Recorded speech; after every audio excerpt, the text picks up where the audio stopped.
This is Scott Browne from In the Field on Dead Hand Radio.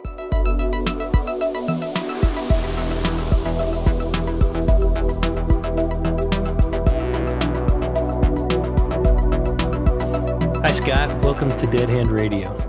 How's it going, Andrew? Thanks for having me. Very good. Thank you. You send me your bio, and I'd like to go through that a little bit to give people a little bit better understanding of who you are and to help me understand better who you are.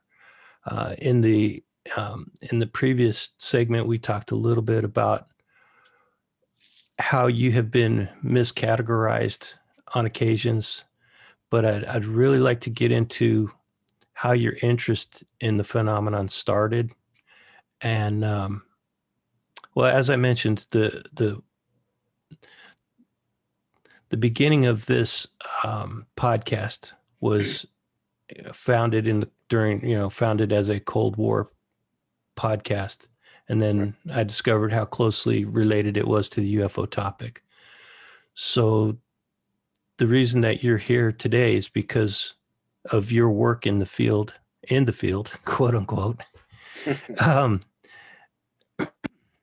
and your interest in the topic. So would you just take us back to 1987, a period that was nearing the end of the Cold War? And what were you doing around that time that kind of kicked off your interest in the topic of UFOs? This is back before pre-children. I had just gotten married to my first wife, and we had this small apartment on Main Street in the town where I lived. I was on first shift, she was on second shift. So I happened to be home from work. I dozed off. Now let me just set up a little disclaimer that I don't know if this is connected. Alls I know is that my interest grew around this time, and because of this event, it seems to me there's a connection there, but I can't really prove it, or so back to that. So I'm home, I doze off. I have your classic what they call your paralyzed sleep there, the sleep paralysis. Yeah, sleep paralysis. It's classic. I sense something in the room. I can't move. I can open my eyes, but I'm facing the back of the couch. So my back is facing the room. So I'm just looking at the back of the couch, and I sense something there. I get this sense of dread, like really just not a good feeling at all. And later, years down the road, I had described it as a fear that I had never felt before with really anything that's ever happened in my life. It was a feeling I never had before. It was very strange. So I snapped out of it after a few minutes, jumped up, kind of thought about it a little while, and then forgot about it. And then a couple weeks later, it happened again. Now, these two episodes of so-called sleep paralysis had never happened up to that point and have never happened again. It was only those two incidents within that 2-week span. And that was it. It never happened again. So the second time it happened, I jumped up, turned on all the lights. It had already gotten dark out. Checked the apartment, walking around, looking at everything. I was like really confused. And when my wife came home from work, I said to her, I think this apartment is haunted. And she said, well, why do you think that? So I explained the whole thing to her, and we kind of talked about it a little bit, and then that was it. I just kind of really kind of stopped thinking about it. And then a certain amount of time went by, and I kind of flashed back to it, that feeling that I had during those episodes. And so a short period of time went by, and I had been reading a lot of biographies at the time, and world leaders and illustrators and artists and different biographies of just random people. And I had walked into the bookstore and mistakenly slipped in this biography section was a book called Out There by Howard Blum. He was I think a Washington Post reporter, dealing with a bunch of FBI documents that he had gotten. So I pulled the book out, I looked at it, and that was it. And from that point forward, I refocused like so much energy on this phenomena. And if it was linked to me in some way, or it was linked to these events, which to this day I can't really prove, but I mean, something spurred that interest into the paranormal. I never had any interest before. I didn't own any books. I was really into like sci-fi films and, horror films and makeup and special effects. And I loved that as a kid. But when it came to the UFO thing, I would occasionally see, an older UFO publication or an article somewhere, and I'd say, those people are crazy. They're just making that up, and I never really dealt with it before. And then, like I said, 1987, and that changed everything. So I can't guarantee they're linked, but, What do you think it was in that particular book that you read that made the connection for you? um, it wasn't actually that book, but as I went on, uh, and started to come across different incidents that mirrored things in my own life. Uh, there was there was always this incident as a child where I had disappeared from our home. It was actually two different incidents, and my mother was so stunned by it that when I got older, she used to tell this story, and it was written in her little. She had a small, like a baby book that she could write notes in about her children. A lot of people keep them. And she wrote this incident in this baby diary. So I disappeared from the home. I was 3 to 4 years old.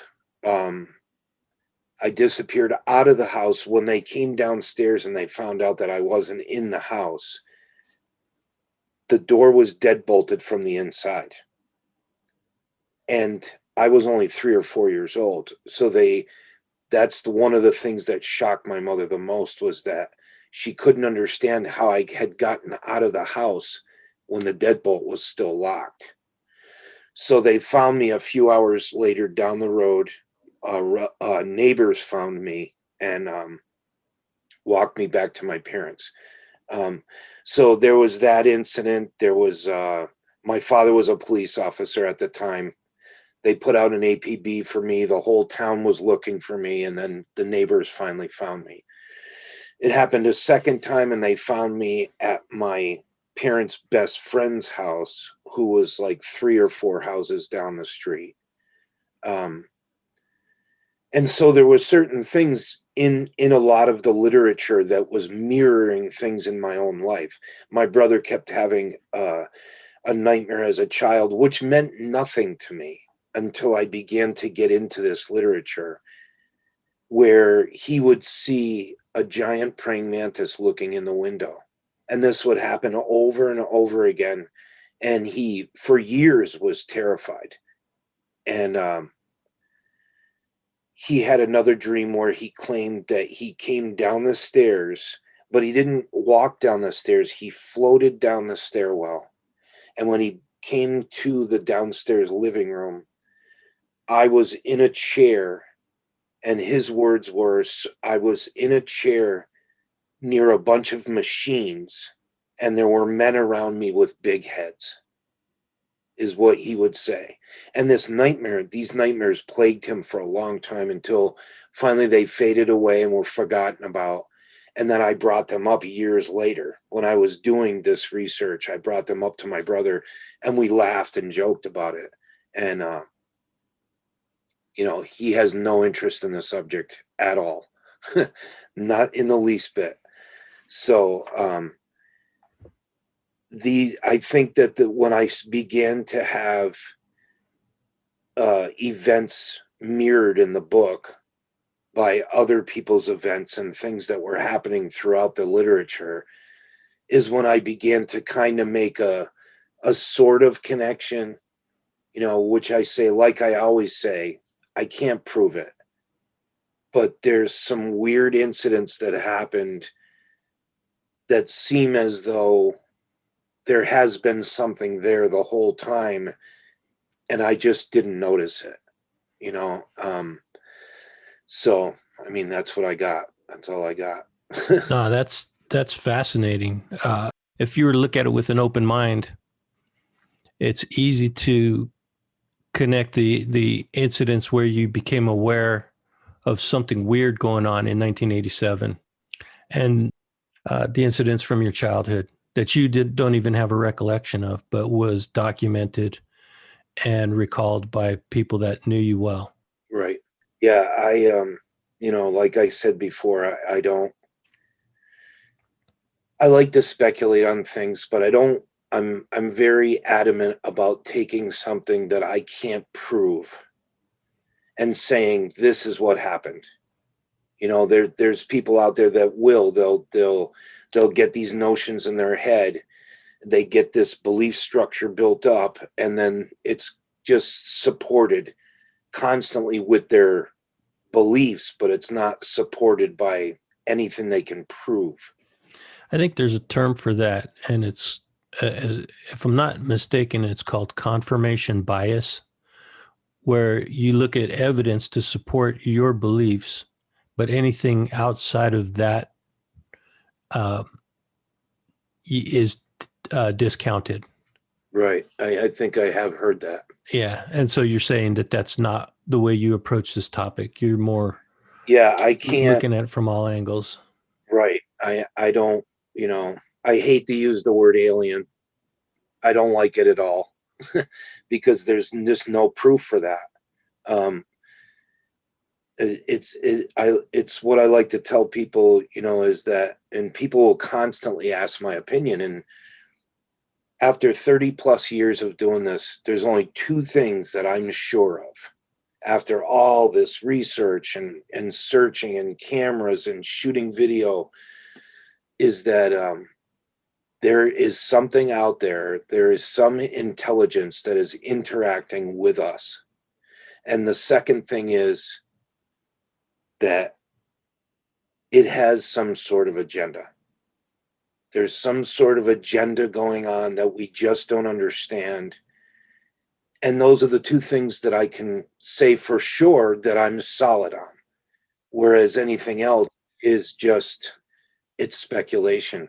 I mean, it could be a technological race that's sending AI here for all we know. We just don't know.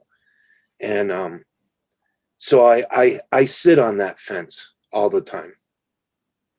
All right. Well, we may go down the rabbit hole a little bit and do some speculation. It's always Sure, fun to do, sure. right? It is fun. But yeah, I'm kind of in the same mindset as you are, where there's very little evidence to support other than witness testimony. I mean, there's a mountain of witness testimony, but the physical evidence is pretty rare. If you look at for the government for coming forward with disclosure, I think that is a path of disappointment for most people. I don't think you're going to get answers from the government. I tend to agree. I Well, I'm tend to glad. agree. I'm glad Yep. I'm glad you agree. But let's go back to the beginning a little bit, and well, the next phase where you discovered that you have an interest. You started to pursue this as uh, an area of interest that you were looking into, probably mostly on your own time outside of work and so forth. But you somehow got into the area of photography and the study of images. Can you talk a little bit about that and your professional background? Sure. So started at a young age, being a visual artist. I began to show kind of interest really young. And so my mother was always pushing me. She was, constantly giving me paintbrushes and canvases. And she started me in oil painting lessons when I was 12 years old. The classroom was filled with 40 something year old women with this 12-year-old boy. There was no other children in there. I was the only one. So a lot of things pushed me in that direction. And then as I got older, I went into high school, and our high school happened to have one of the best art departments in all of Massachusetts. We were voted, like, I forgot how many years in a row, best art department of a high school. We had our own dark room. We had our own printing room where we printed pamphlets for the school. And I mean, just every facet of the art world was taught in this school. And it was just, for me, it was paradise, like just incredible. I would speak to other kids at other high schools, cousins and friends, and they would say, man, you guys got so much stuff there. We have like one art room, and that's it. And so anyways, I of course immersed myself in that in high school. When I got out of high school, there was no way I was going to afford to go to college. So I kind of began to do freelance stuff on the side on my own, designing things for local papers and different things like that. And then in 2004, I lost my job at a factory that I had been employed at for 14 years. And my mother worked there, my stepfather worked there, my brother. So due to the NAFTA laws, because the factory was taken by a company up in Canada, that afforded me to get 2 years of college paid for. So I was just astounded that this was going to happen, that I was finally going to go to college. I'm in my 30s, so terrifyingly, I went to college and I was kind of a screw off in high school. Graduated by the skin of my butt. So I thought to myself, I had spent all these years working these crummy jobs. I'm going to go to college. I'm going to get this degree, and I'm going to change the course of my life.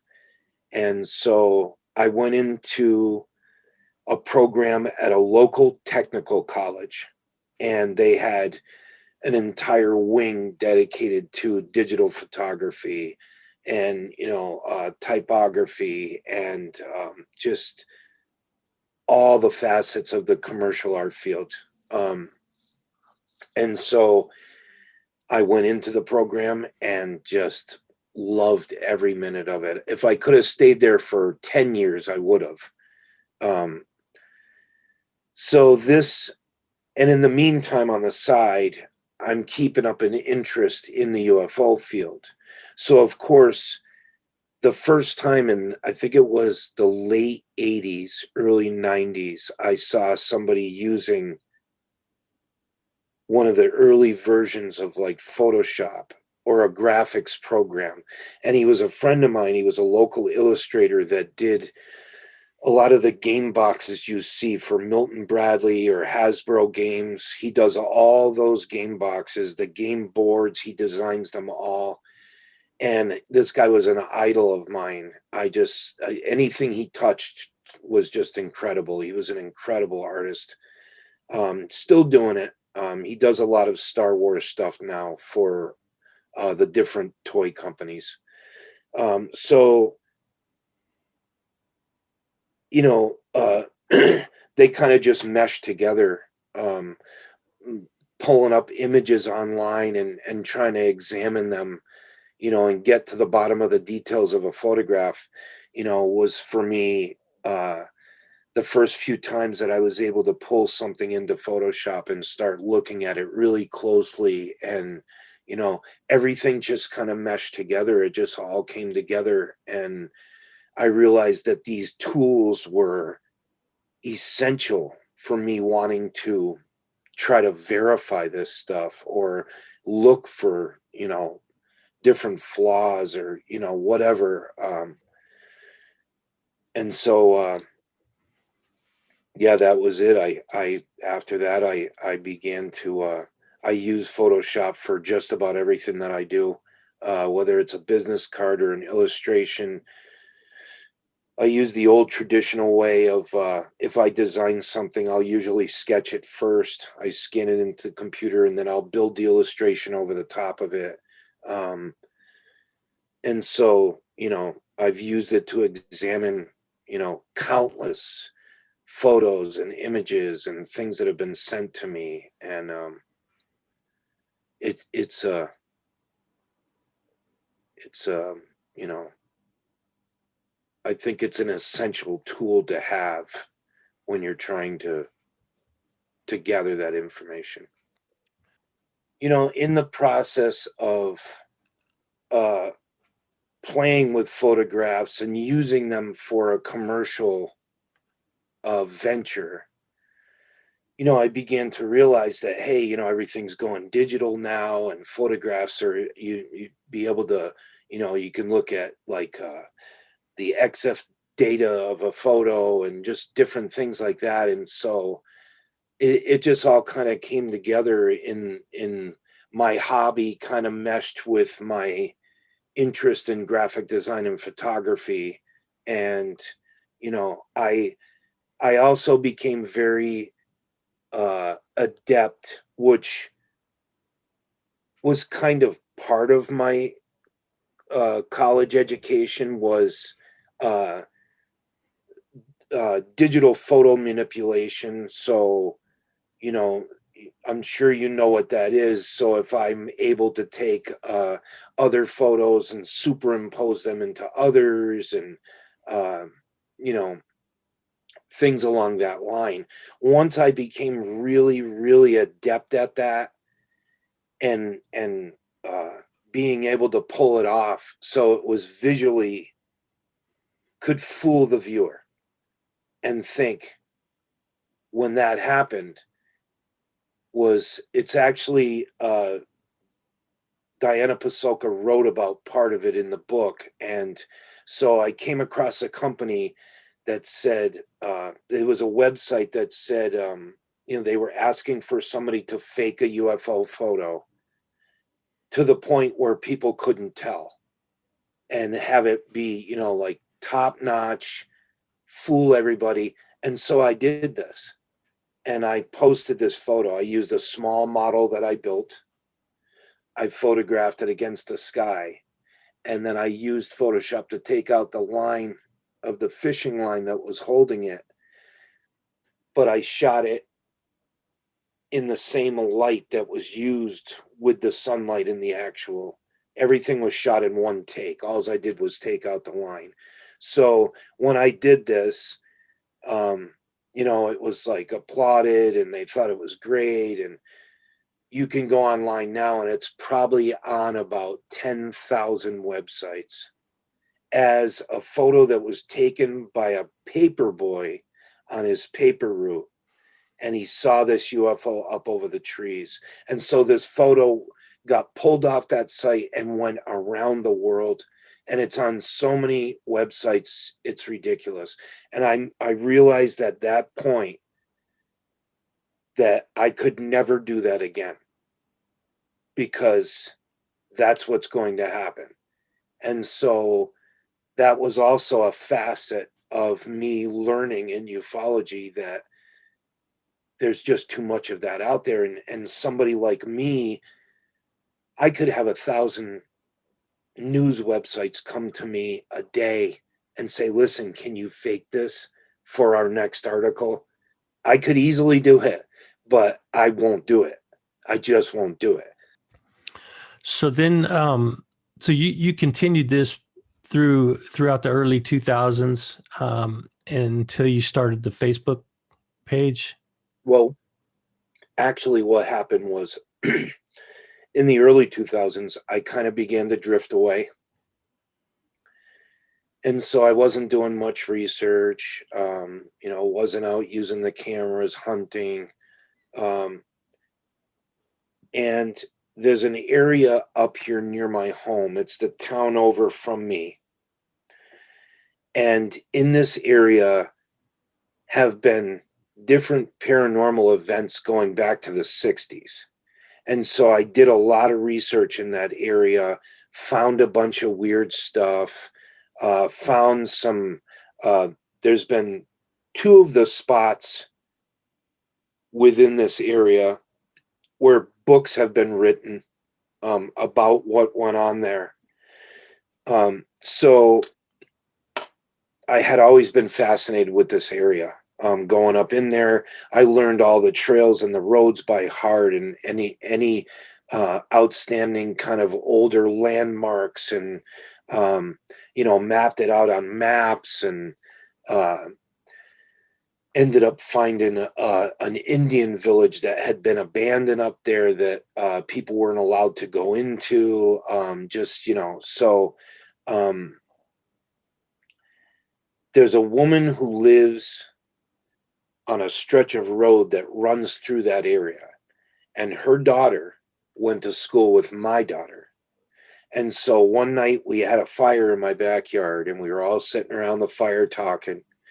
And my daughter leans over to me and says, the girl that she went to school with, her name is Timber.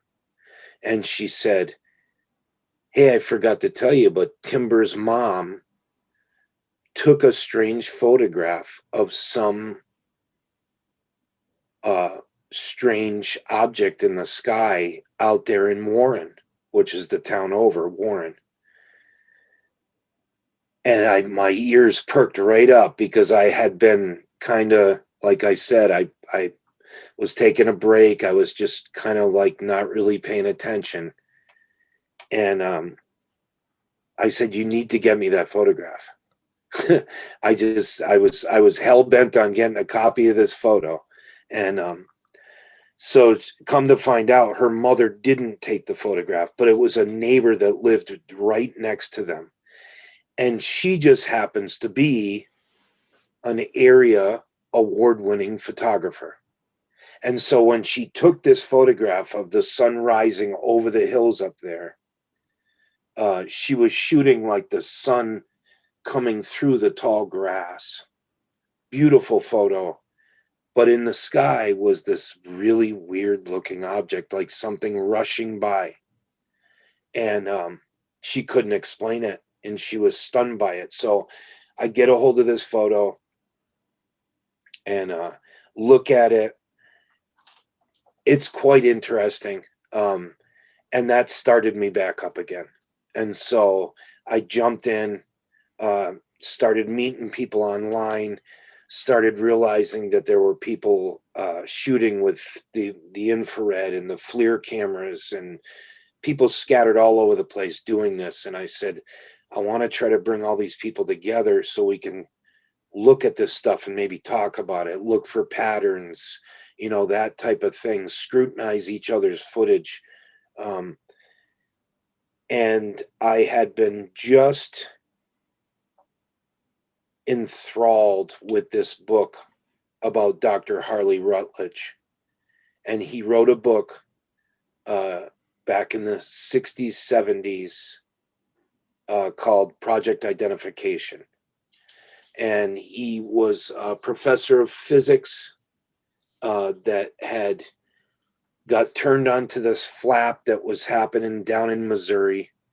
And he went out there with teams of college kids, the best equipment they could get at the time, and they documented this flap that had gone on for a while, and it changed his whole world. It turned into the book Project Identification. And I thought to myself, man, with the equipment we have today and the people we could pull together with a giant network online, we could do this in so much of a more sophisticated, better way today than he could have ever thought of. So he was an idol of mine. So that was kind of one of the inspirations behind me creating in the field. Cool. So do you live near the Hudson Valley? No, I'm in central Massachusetts. Oh, okay. So Yeah, when you said that there's a lot of activity in the area, I knew that you were on the East Coast. mhm. And I just I just dropped an episode where I talked with a scientist who studies the paranormal and UFOs up in that area around the Hudson Valley. Yeah, yeah. So, It's another fascinating area up here on the East Coast. yeah, that's interesting. Now, with with the with your background and your interest in bringing people together, to examine these photos, have you ever thought about doing an online like instructional video to explain to people uh, how you examine photos, and so that more people can become skilled at doing it? I have, and I actually just posted the trailer of a show that I'm trying to create for YouTube. I posted it on my Twitter page. You probably saw it. Um, it's pinned on my Twitter page. It's all it is the opening sequence of the show, but I want to include in the show.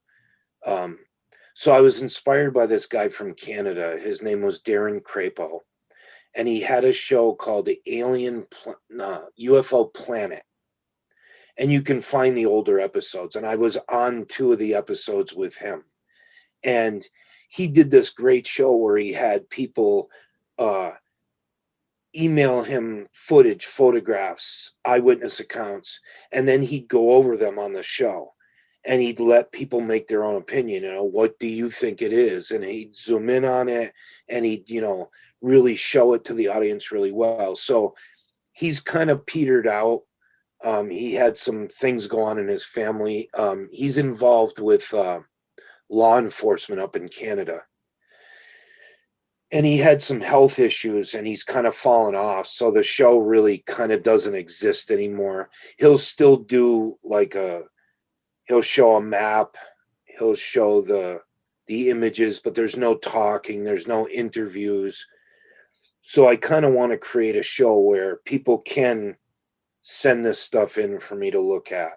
And one section on the show, I was going to have each month, tips for trying to hunt with cameras, what to look for, that type of thing. So I'm still working on the whole idea. It's just starting to come together. So hopefully I can get it up and running like when the new year comes. I recently went up to Area 51, and you can't go to if you could go to the front gate or the back gate, but that's still 20 miles away from the base, so you're not going to see anything at those gates. Right. But me and my wife and a local MUFON member went up to the black mailbox where Bob Lazar took some friends of his back in the 90s, 80s. Right. Yep. And we were out there, didn't see anything spectacular, though we did see Starlink, and that is pretty impressive. If Yeah. you've never seen it, that's a pretty I've impressive. never seen it, but it looks pretty wild. Yeah, it is. And we went out there, froze our butts off for about 4 hours. Yeah, it was Wow. cold. Wow. And then the moon came up. So the moon just, yeah, I mean, it would have been a great night for doing some night photography. Right. But it just ruined our view of the base, the Area 51 base. Right. So, prior to that, we were seeing some weird lights zooming around out there. Not really, they were planes. I mean, they were easily explained as planes. Hmm. But to have a resource online that someone could go to and really understand what you're looking for and how to capture what you're looking at Hmm. using the equipment that's available. And then what is the best equipment that's available? What is kind of a mid range type of equipment you could get? And if you just have no budget, what kind Right. of equipment? So stuff like that is incredibly valuable to the search for answers in this area. Yeah, there's people that will come into the group and they'll ask right off the bat, what equipment should I get, and where should I go, and so there'll be a few of us, we'll throw them a couple ideas, like the psionics cameras right now are getting real popular. Everybody's getting them. The color night vision. So that's Oh, I saw a video that you posted. I think you have one of those, don't you? yes, Yeah, I yeah, saw a video that you posted that was pretty yeah, good a while back. yeah. It's pretty wild. I mean, it's amazing when we first found out about the color night vision. And it doesn't really work the same way as night vision. There's no illuminator light that shoots out of it to infrared beam to light things up. It doesn't work that way. It's kind of a more of a light amplification camera. So it takes whatever's light's there and it kind of amplifies it. So, but it's really an incredible camera when you're out at night. It's just, I mean, it picks up some of the most faint shooting stars that you would never see with your eye. But with the camera, it's like I see them constantly, constantly. It's incredible. So Yeah, that would be an extremely valuable channel to put out there for people. yeah, And I'm gonna try to make it happen, and um, definitely I'd like to create a network of people that maybe would want to help out, like you said, or contribute, or because I'm thinking it'll be like something like a bi-monthly show, maybe twice a month, because I'd like to do more than one show per month, so we'll see what happens. yeah, cool. Um, have you heard of SkyHub? Are you familiar with what Yes, they're doing? yes, That's another uh, resource that I think people could really. yes. I like the whole idea of the whole thing. It's good if you can get the equipment into people's hands and let them just see if they can freewheel it. I mean, I'm always telling people that if you're bored and you're doing nothing, you know take your camera and shoot a bunch of random pictures at the sky and just go look at them, pull them up on the computer. There's a photograph in Diana's book, if you've seen it, that I took. I've got the audio version, so I don't. Oh, okay, Yeah. so there's a photograph that I shot in October of 2013. uh it's this disc shaped object with kind of rounded edges that doesn't come to a point. They're rounded. It's I can send you a copy of it. They So how I captured this is, um we have different versions of what we call sky fishing. And this version was one where I set my camera on a tripod, I pointed at a certain location in the sky, and just randomly rapid fire off shots. Um, And so sometimes I can take literally hundreds of photographs and not get anything. There's just nothing there. Spend hours looking at them, seeing if there's anything in there. Nothing there. So one day I happened to take this sequence. It was overcast, the sky was gray, and it was a sequence of approximately 37 photographs that I had rapid fired off. And in the middle of this sequence was this one photograph with this object floating above the tree. And so I've never been able to explain it. I've never been able to, you know, I'll have people go online and say, oh, it's just a balloon. But the problem with it being a balloon is the photos were taken a fraction of a second apart. So if it was a balloon, there would have been a sequence of balloon shots and not just one. So, you know, it's one of the weirdest captures I ever made in a photograph. Was it daytime or nighttime? Daytime. So it couldn't have been a bug because you obviously had your shutter speed set too high to capture Yeah, a streak of a bug. and actually it was October and very cold. Oh, so So there's very little, if any, yeah, bugs at all. yeah. So That's whatever, interesting. she ended up putting it in the book. It's in the book. Did you capture it at high enough resolution to zoom in on it and see any detail? Yes, the actual photograph is uh I almost missed it, but I'll zoom in just a little bit and then I'll scan the sky to see if there's anything there. And when I went in a little and I started scanning past the tree, I saw there was something there, zoomed in and on it even more, and I was just blown away. I was like, I'm trying to rack my brain, come up with something that could cover it. Something blowing in the sky, something blowing in the wind, and you know, it just doesn't match anything. I mean, I can show it to you, and it's just, it doesn't even make sense.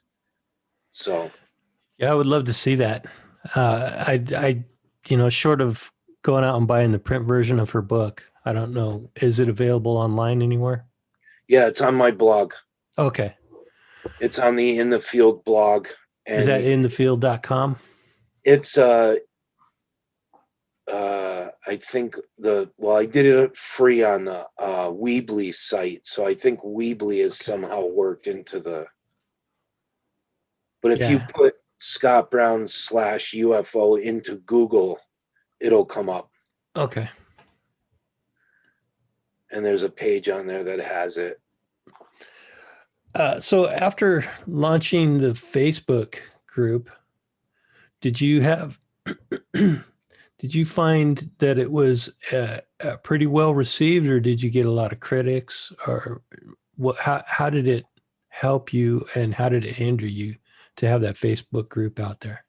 So there was, you know, some bumps in the road in the beginning. I had a lot of people coming in there. You know, one of the main reasons to have it was that I had belonged to a dozen other uh, Facebook groups that were just filled with the most horrendous garbage out there.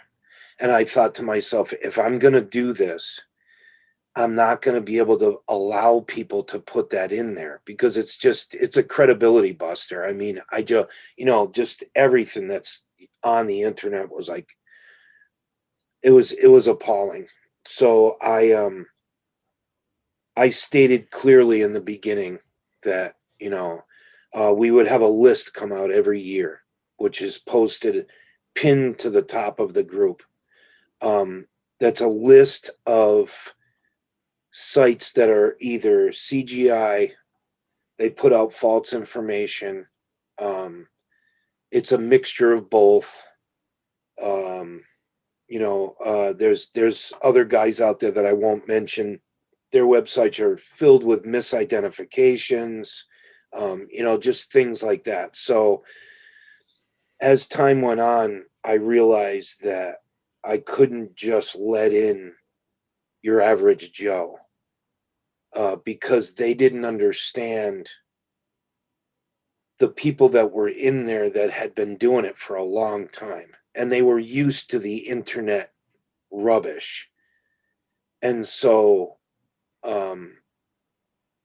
in the beginning, I had it open so friends could add their own friends, and it jumped up to I think it was up over like 4,000 members, and I had to babysit this thing 24/7. It was just, people kept posting stuff, and then of course you had your guy that was pissed that you deleted his post, and so I whittled the whole thing down again and kept all the core members, and we began again. But now it's hovers around 700 members, and we keep it.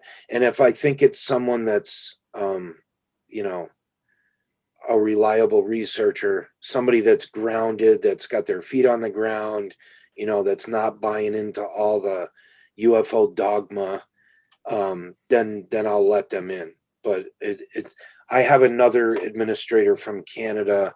He's been with me since the beginning. He knows exactly what the group's about, and so his name's Mario. He's a fantastic guy, and he's he takes care of it when I'm not around. So Checking out your website while you were talking, just so I could get some references. But it looks like your web address is in the field 2017.weebly.com. Does yes, that sound correct? Okay. yes, Um, yeah, I want to give people an opportunity to find the website as well as the Facebook page. The Facebook page is easier to find, and that's in the field on Facebook. And yes, they could just do a search on your name or in the field on Facebook and find you. yes. See, it's hard for some people to find, because I think because UFO is not in the title, so that's why.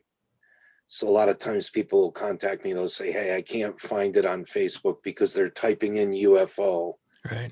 and the group is called In the Field. It's not called, UFO Disclosure or something like that."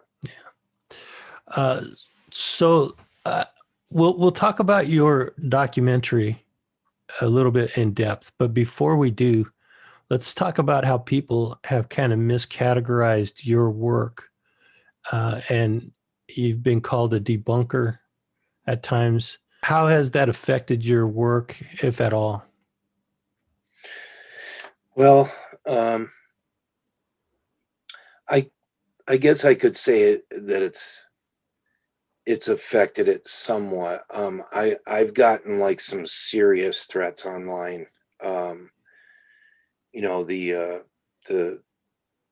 the chapter that's in Diana's book about me opens with a guy threatening me because she saw, you know, what was going on, and so she asked me, as she was writing the book, that if she could open it with, you know, about me being hated online, and I said sure. I mean, it's part of what I do. So um and the thing is, uh I try to take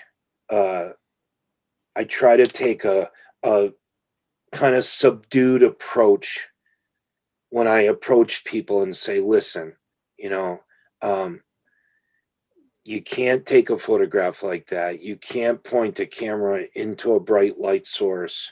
It's going to create a lens flare, and that's a lens flare. And if you don't believe me, take a camera out to, say, a Walmart parking lot and shoot and catch that tall light in the parking lot, but shoot it against the dark sky and see what happens. Just prove it to yourself.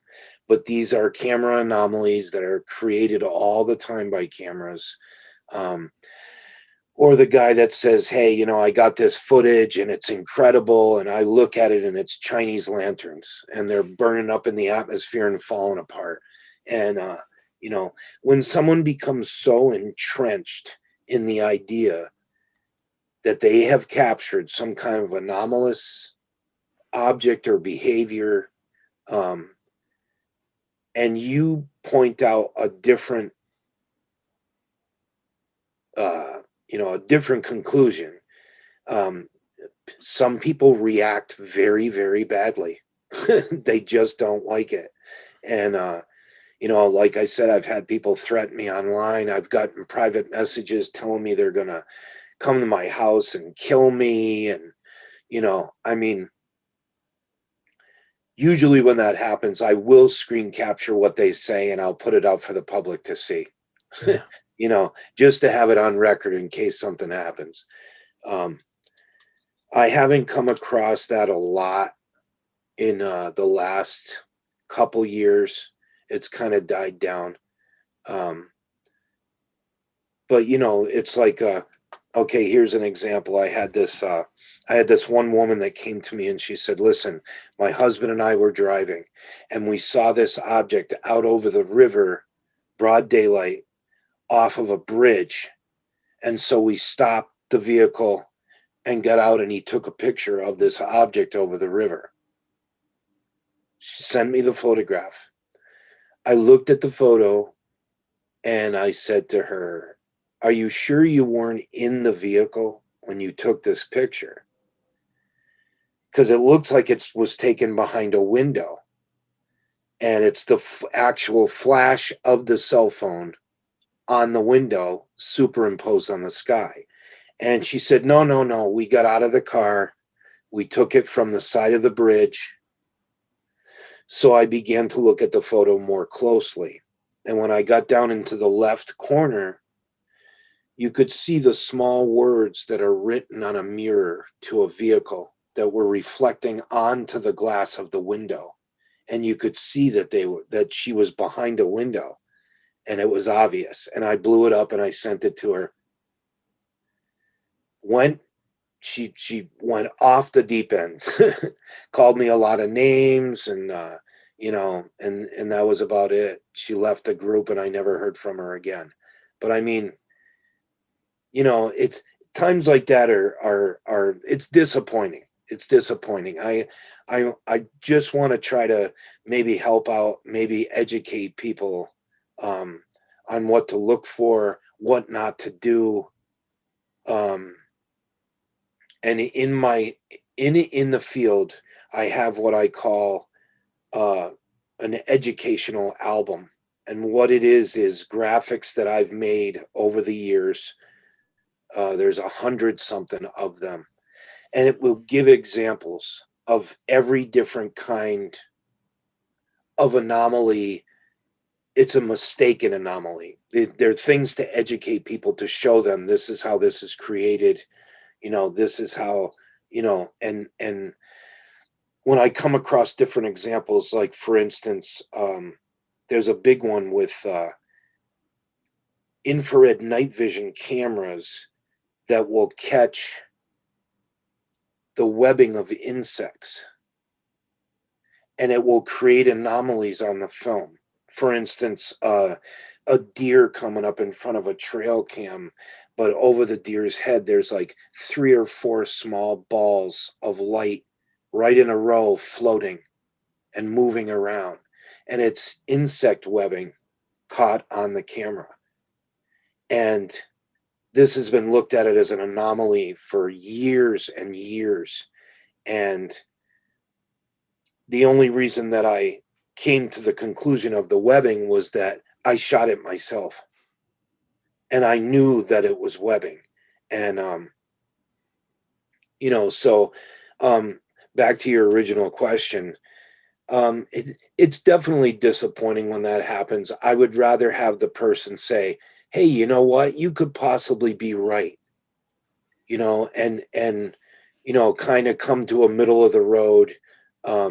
Usually it's not like that. Usually it's quite negative. The person gets mad because they want to have an image of a UFO, or a ghost or whatever it is. And so, I deal with it. I don't like to start wars with trolls online because it's just not worth it. But I just deal with it and I move on. it's definitely hardened me up, I guess you could say, made me have a thicker skin online. Um, but Yeah, yeah, that's I was just wondering if it had ever like been a source of discouragement for you to, to see that people um, want so badly to believe that they will discount the the the experience and the knowledge that you bring to the conversation, and they completely discount what you have to say. Has that ever been like a source of discouragement for you, or do you just like, man, that's their bag, not mine. I just think that it comes with the territory. Hmm. You know, it's kind of like I'm kind of the same way with anything else. So I'll give you an example.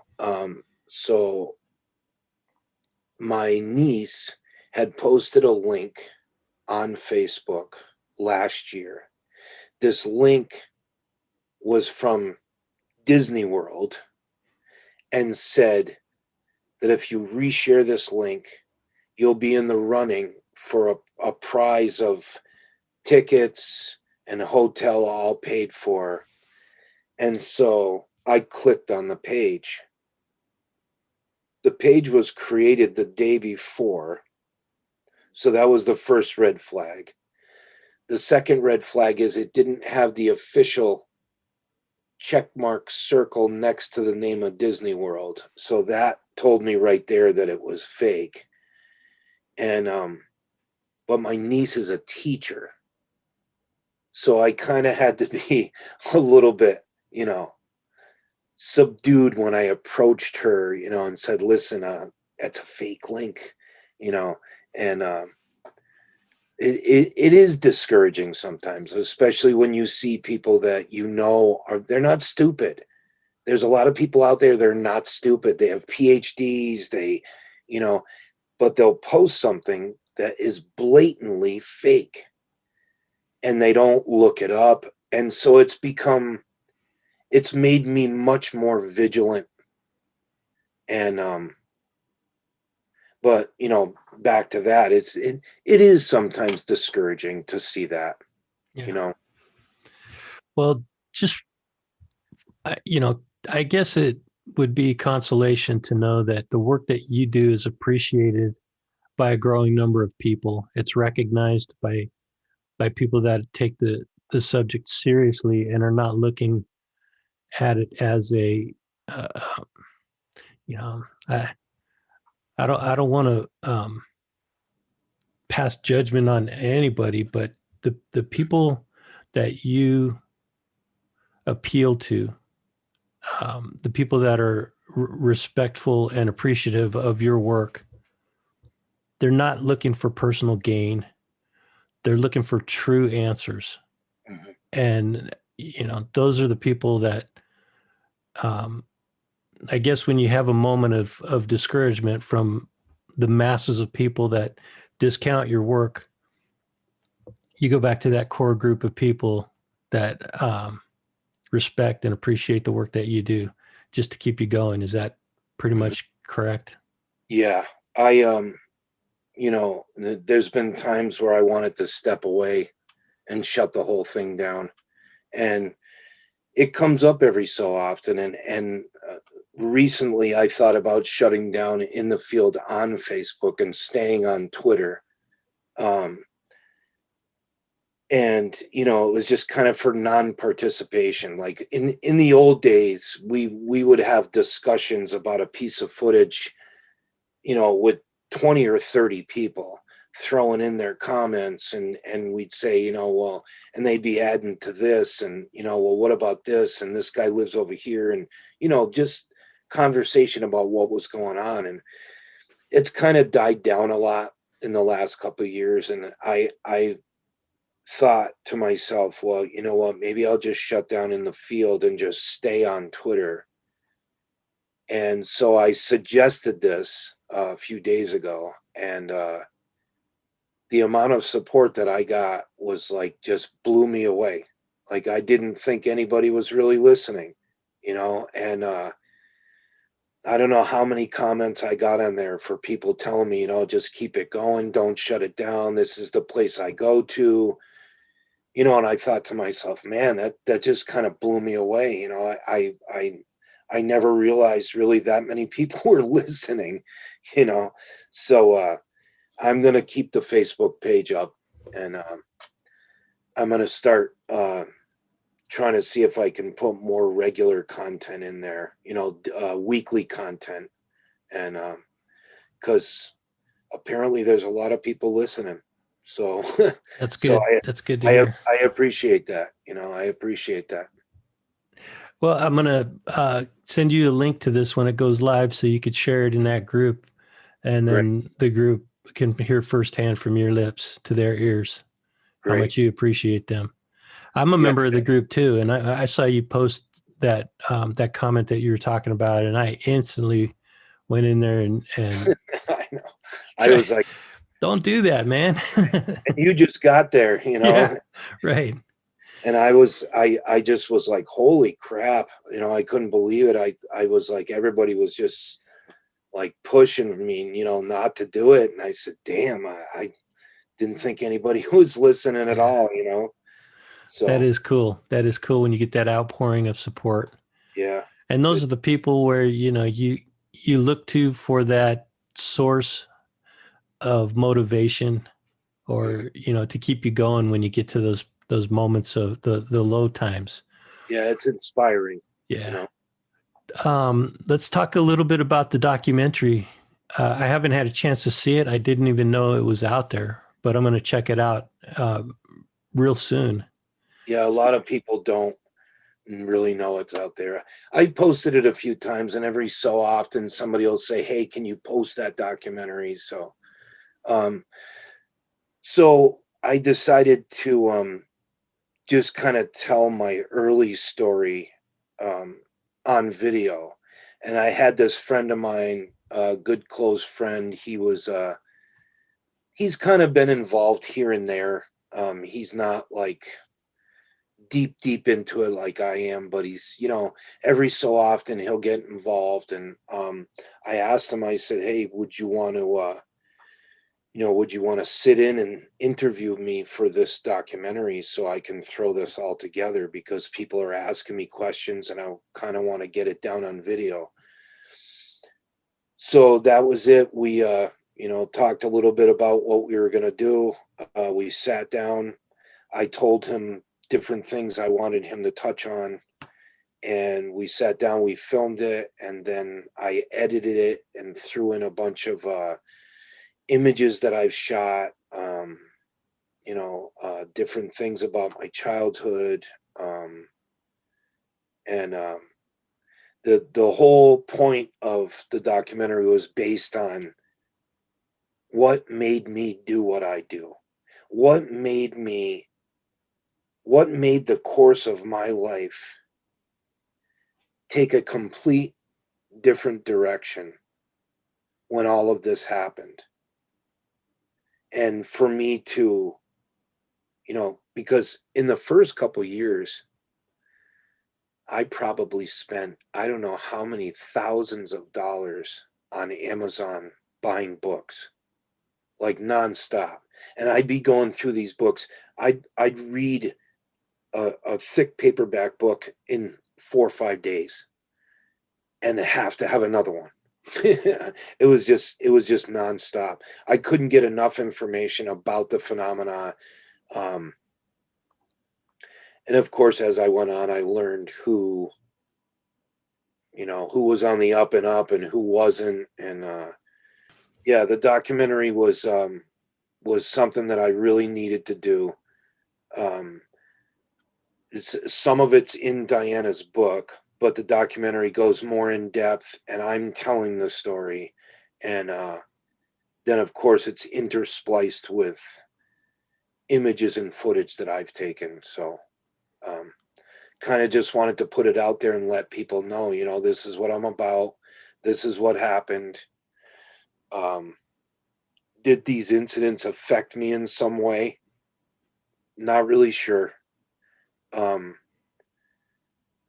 it feels like it, but I'm not really sure, so um, there you have it. It was self-produced, self-edited. Um, And it's available on YouTube for free. Is that correct? yes, it's on my YouTube channel. I'll put a link in the show notes for this. Uh, have you had any sightings other than what you've captured on camera? Have you had any sightings that you've seen firsthand, face to face with the phenomena?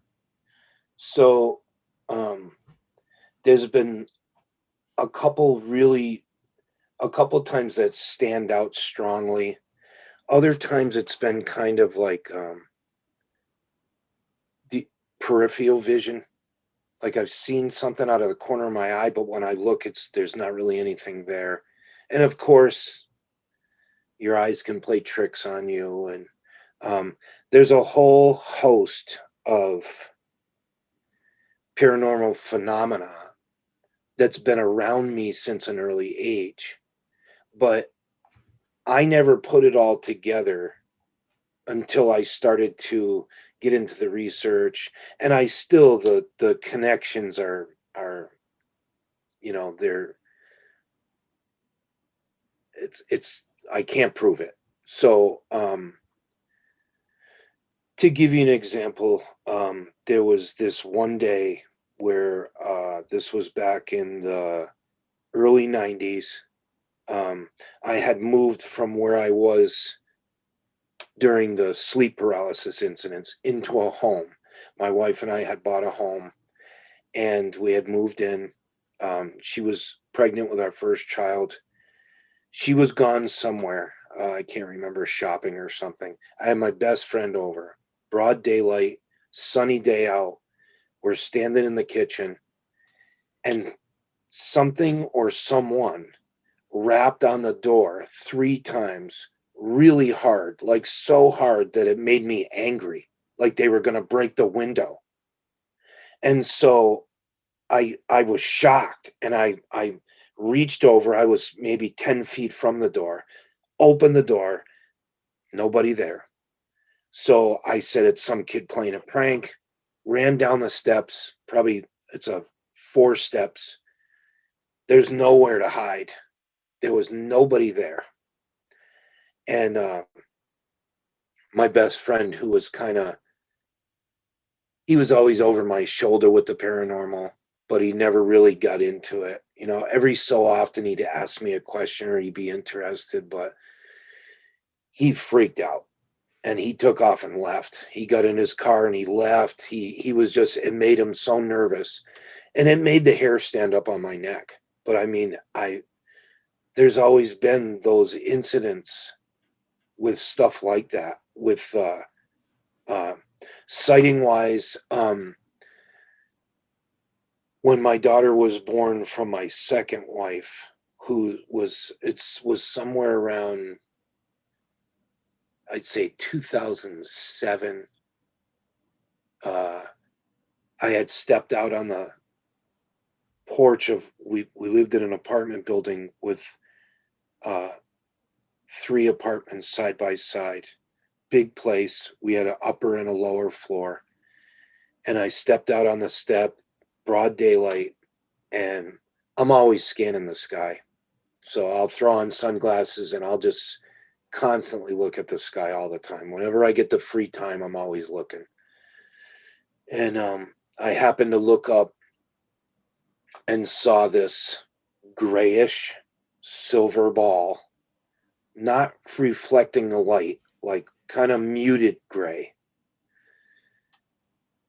move from one cloud into another and disappear. I just saw it for a second. And so I kept watching, and I saw it again appear farther over on this larger cloud. Came out again so I could just see it for a second, and then it went back into the cloud again. And that was a broad daylight sighting, which I would have loved to get on video. But of course, you can't always have that. The stuff that I shoot is usually from surveillance. It's not so much, oh my God, there's a UFO, turn my camera on. It's surveillance of the area, of the sky, set up the camera, let it run. Whatever I catch, I catch. I take the footage back, go through it meticulously, slow it down. Sometimes I've actually almost missed something because it's moving so fast that if I didn't slow it down, I would have never saw it. I have one clip on my YouTube channel that was caught that way. And it's just, I have no idea what it is. Some people say, oh, it's just a shooting star. The problem with that theory is, though, you can't see it with the naked eye because it's moving so fast. So I can see shooting stars with my eye.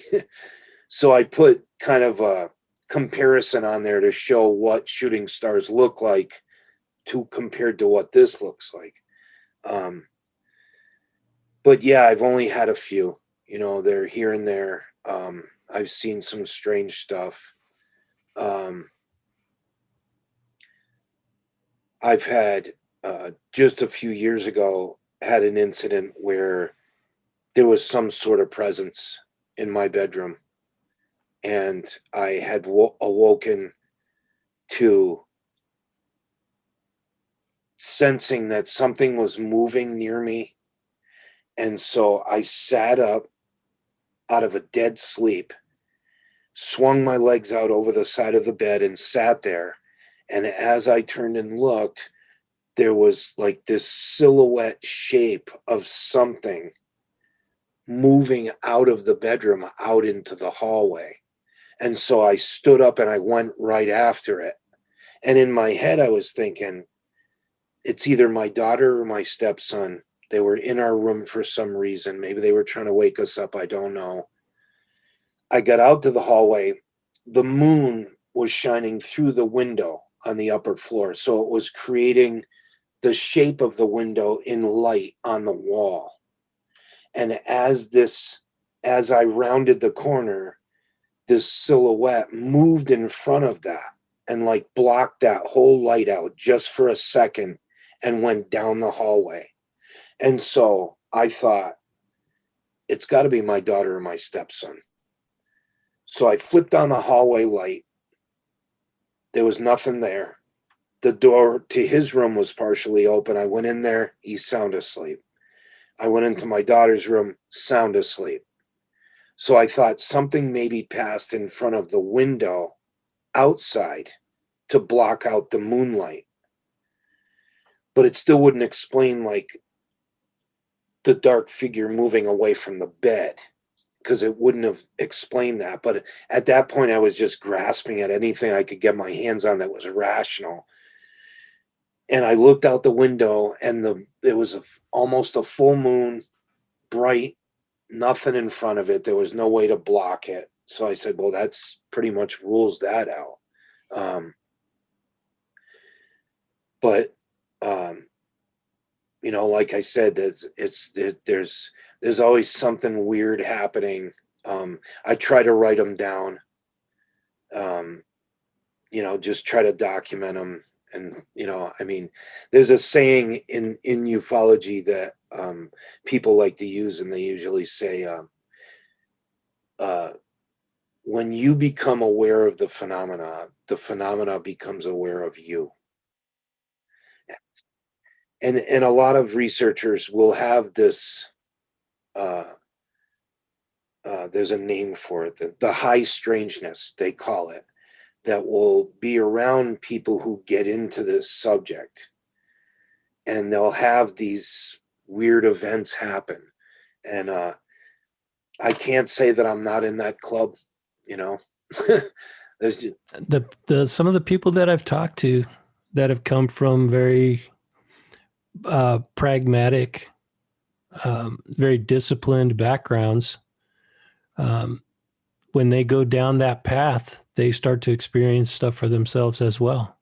yeah. So it's not uncommon, I guess. Right. So I would like to get into the realm of a little bit of speculation, Sure. and because I've talked to several people who have a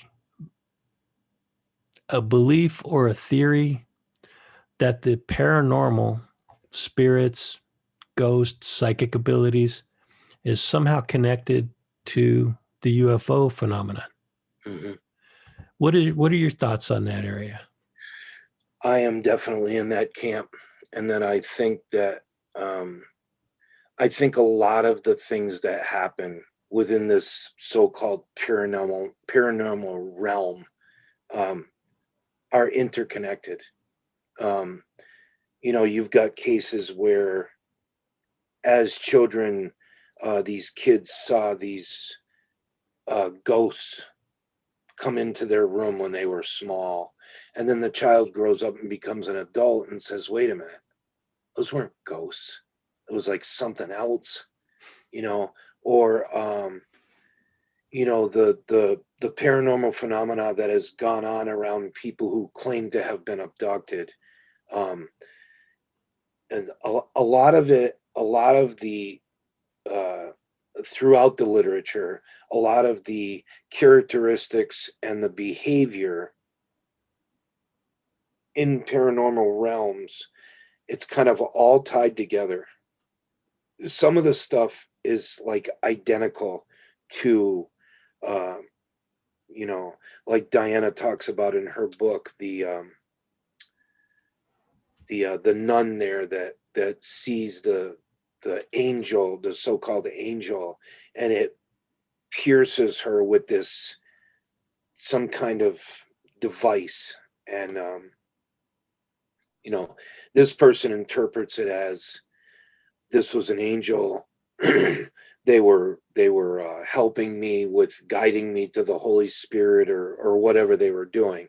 And in the meantime, somebody else who's into uh UFOs and aliens, well, they're looking at it as, wait a minute, that sounds like, you know, an alien was using some device on this woman, and you know, and everything is so tied together. And so my thoughts are that I don't think that it's all the same phenomena. I think it could be several different facets of phenomena that kind of overlap. And um you know I, early on I did a lot of research into like the EVPs, trying to get the voices recorded from the dead, and capturing spirits on film. And I didn't have a lot of luck with that. I mean, a lot of times I would capture orbs, but through experimentation I found that most orbs were dust, water particles, uh, things like that. And don't get me wrong, they're all not that. And there's some that have been captured that kind of can't be categorized as that. But I do think that there's a huge overlap, that paranormal events and um, UFOs and that type of thing, all of that has overlaps and coincidences and synchronicities, and could all be tied together. I mean, it could be all happening, and it's just not for us to see. We're not able to see it, and our eyes won't pick it up. But there's things going on there that we would find just mind blowing if we actually could see it, but we don't see it for a reason, So that's Yeah, that's how I feel. I've been listening to interviews with Tim McMillan, the retired police officer who's turned UFO investigator. Are you familiar with his work, his writings? Yeah, he does good work. Yeah, and he's recently been saying that exactly what you're saying right there. That the human brain is um, it's not equipped to see everything Mhm. that can be seen, and there's some evidence to support that because, according to him, 1,000 years ago or so, 2,000 years ago, maybe, Mhm. humans, there was no record of the mention of the word blue. Mhm. So his conclusion was that humans didn't see the color blue, Hmm. and something changed, and then humans started to now see the color blue, and it's become part of our language. Right. So if you don't see something, it doesn't really exist, and that's not quite true. Is what my conclusion of that is. Mhm. There are things out there that we cannot observe with the human eye, and if even if the human eye did see it and it communicates that information to the brain is not Equipped to handle it. yeah, exactly. uh so yeah, there's so much going on out there, and for people to try to dismiss that as fantasy or hallucination, that's Mhm. just doing a disservice to the world. Right. Scientists, and there are a growing group of scientists. I talked with one of them recently, but and there's actually a group called, I want to promote this group because they're doing some really serious work, and it's important work in this field of study. The Scientific Coalition for UAP Studies. Absolutely. You've heard Those of guys. them? Oh yeah. Yeah. Rich is he's on the board for them, Rich Hoffman, and he's a member of it in the field. Okay, great. Yeah, those guys are top notch, and they're all, they do damn good work. They're meticulous, and some of the papers they've written, I mean, I'd promote them any day of the week. They Yes. definitely got their stuff together. Yeah, I'm all about bringing the awareness level of people like that to the forefront, because they're doing in their areas of study. These are scientists that are putting their reputation and their careers on the line to bring this stuff out to the public. Mhm. And to me, that's groundbreaking. And Yep. that kind of groundbreaking work, it needs to get more attention. Yes.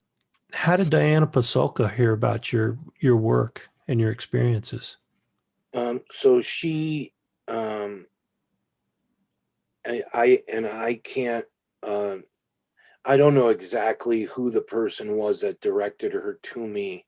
Um, there was a few people online that had known her, so she requested to come in the group. Um, and I'll usually scan somebody's profile and see if they're a couple of different things. If they're friends with people in the community, if there's some kind of interest that I can see that they're actually interested in this subject. Um, and so she kind of met that criteria. So I let her in. In the meantime, a couple months went by, and my one of my friends in the group messaged me, and he said, "Do you even know who she is?" And I said, "No." And he said, "Well, take a look at go to Google and put her name in and check her out." So I did, and I looked at a bunch of her backgrounds, saw that she was professor of religion, and so I thought automatically, um, she's got an interest like I did in the ancient religions, how they may have been sparked by this phenomena. Uh, people seeing things they couldn't understand, and it was born into a religion. Um, and so we kind of began to talk a little bit here and there. I asked her a couple questions. So one day she says, I'm writing a book, and I want to feature you in the book if that's okay. And I said, sure. I'm game. I mean, her credentials seemed phenomenal, and she seemed like she was grounded. She wasn't somebody that had been immersed in the ufological circus for the last 20 years. So we set up a day. She flew out here from North Carolina to Massachusetts. I spent the whole day with her and Tyler. And of course, Tyler's a pseudonym for somebody in the book. And so we spent the day together. She interviewed me. She asked me a bunch of different things.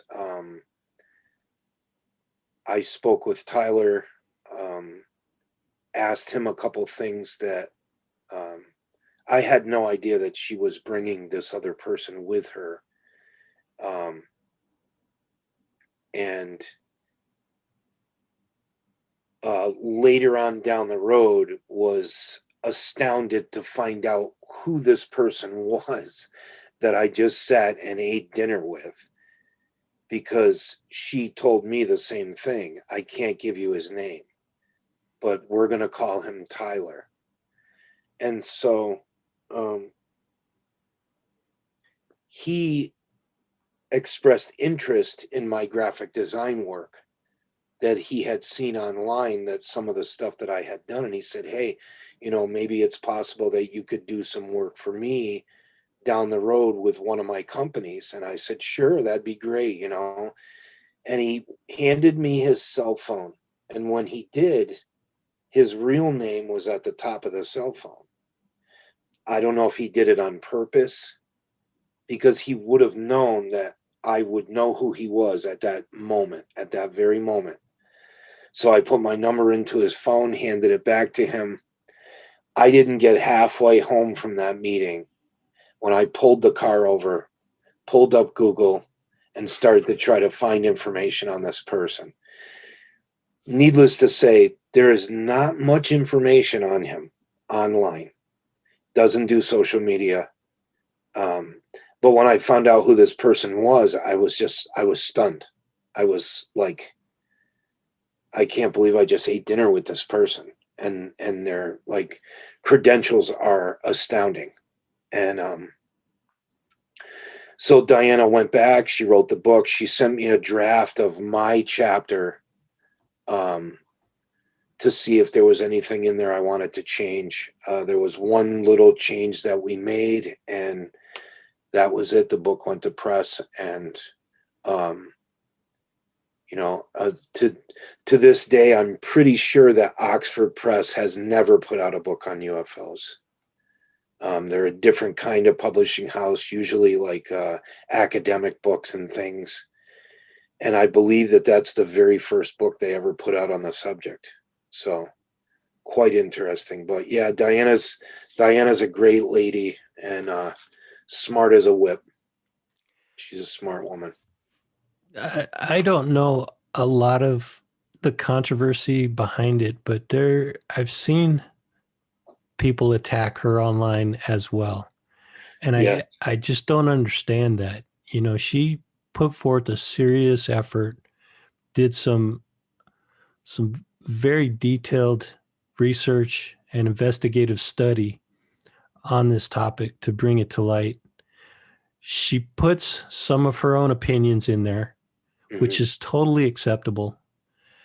But people attack her for it, and I don't get that. There's so I don't know if you were aware that back, it was a few months back, but she had her Twitter account hacked, and people were posting stuff. Whoever this hacker was posting stuff on her Twitter page, posing as her. And she had a friend of hers contact her and say, listen, are you posting that stuff on Twitter? And she said, I'm not even on Twitter. I'm at the hospital with my son. I think he had broken his leg or his ankle or something. And so long story short, she found out about it. Nobody ever found out who hacked the account. And of course, there were people who supported her during that time, and there were people who ripped her apart, and she never got hacked, and it was her on a drunken binge, she's a pill popper, just the whole troll menu was out there. So she called me that next night and we spoke for like an hour, and she said she was pretty sure who was doing it, and um, she's pretty sure that it's certain people high up that are trying to discredit her. They're trying to make it look like, she's just some fool that wrote a book, throwing a wrench in the machine like always, trying to mess it up. Um, and she's pretty sure she knows who it is, who's doing it. Um, that I think that it all revolving around the whole issue of the disclosure and all that stuff. I I personally believe, and I posted something on my Twitter page the other day about it, that I believe the government has footage and evidence and images that would astound the average citizen. Um, and the things that we're being given, the little breadcrumbs that they're dropping, like the 3 clips of the blurry images of, whatever it is, the tic tac. Um, they've always had the same uh, mode of operation, modus operandi. They've always done this, and they like to do it.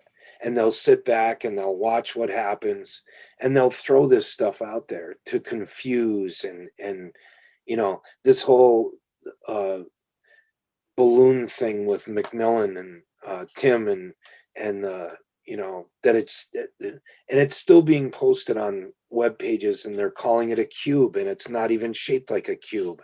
Um, and that's nothing against Tim, because he's a phenomenal investigator. He's a great writer. I love his work, and I want him to keep doing what he's doing. But the bottom line is, for me, is imagery is everything. And so if they're touting that as some sort of UFO, then people just need to step back and just calm down, because it's not really of anything.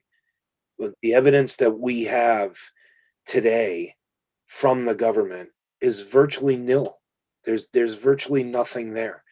And I'll guarantee you somebody is sitting on that stuff somewhere, and they're studying it and they're filming it and they're capturing it, and they know it. And they don't want people to know what it is. So they're gonna confuse. It's what they do. I agree. And I think people just need to be a little more level-headed when approaching this topic. Absolutely. And then the other thing is that really frustrates me is when you see somebody who has a little bit of a reputation, somebody who's well respected, somebody who's looked at with high regard in the community, says something that may be a little bit controversial, Hmm. and somebody will jump on that person's comment, Hmm.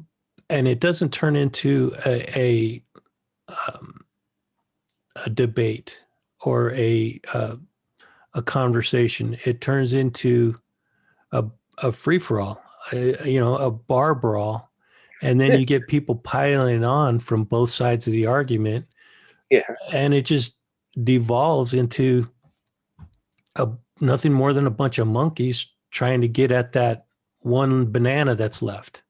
You know, Yeah. I don't, I don't get that, man. We need cohesiveness. We need to come together as an entire community to really get to the bottom of this and to find the answers.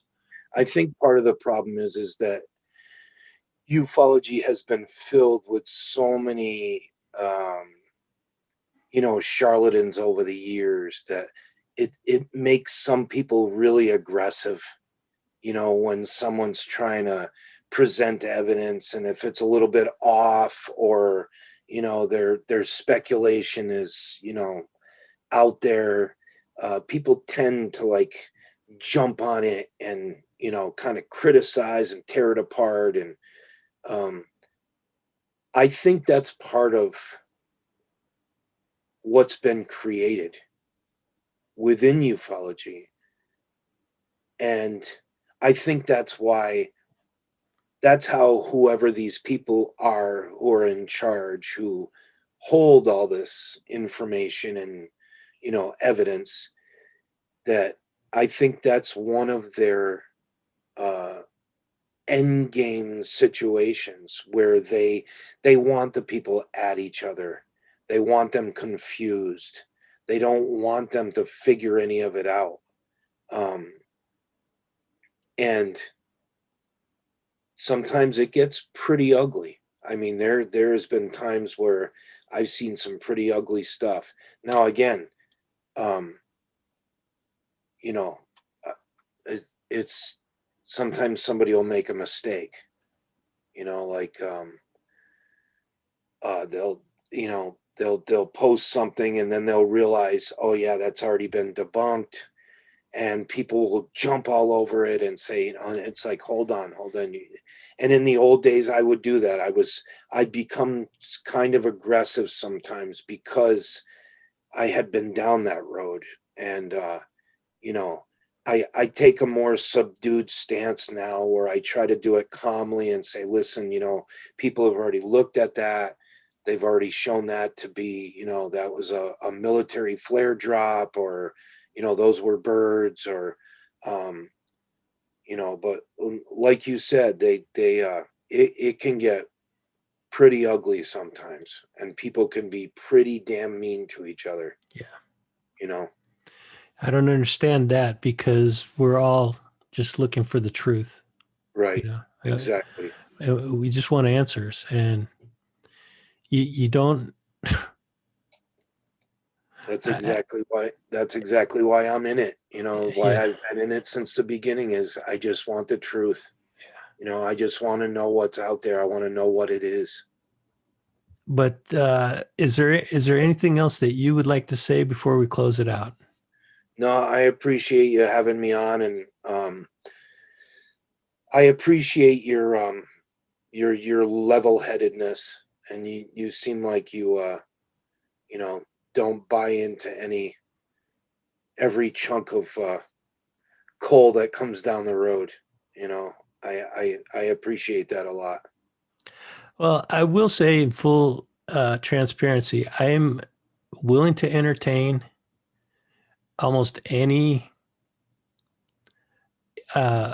idea that's out there. Whether or not I buy into it or not, I'll sometimes reserve my opinion. Mm-hmm. And because I'm not in the business of trying to discredit or debate anybody. And I think that every person that contributes to this conversation has a little bit of value to it, Right. Unless they're just absolutely a crazy person. you know? And I think there are some of those out there, but Yes, right. hopefully I don't run into them. So yeah, Scott, well, it's been a pleasure having you on the program. I do appreciate you spending so much time with me. We actually went a little bit over what I had expected, but it's not unusual when you're talking about this topic, because there's so much to talk about. That's for sure. Yeah, it's been an interesting conversation. So how can people get a hold of you? I know, but I want to give listeners an opportunity to find out, a little bit more about you. Well, they can find me on Twitter. They can find me on YouTube. Has got the channel, I think, is, if you just put in Scott Browne, but Browne has an E on the end. Most people don't spell it with an E, but my family has an E on the end. And then you can find the group on Facebook if you're really interested, or especially if you're somebody out there and you're shooting and you're trying to capture it. I want to talk to you. Cool. So get a hold of me. So with that, Scott, I will, yeah, I think it's been a great conversation. And I'd like to invite you back on in the future if you have something that you'd like to mention down the road, or if there's a case that comes up that you really find compelling. Um, you know, Absolutely. please keep the door open so that we could talk I'd be, about. I'd be honored. Thank you. All right. I'll talk to you soon. All right. Thank you very much. Take care. Have a good one.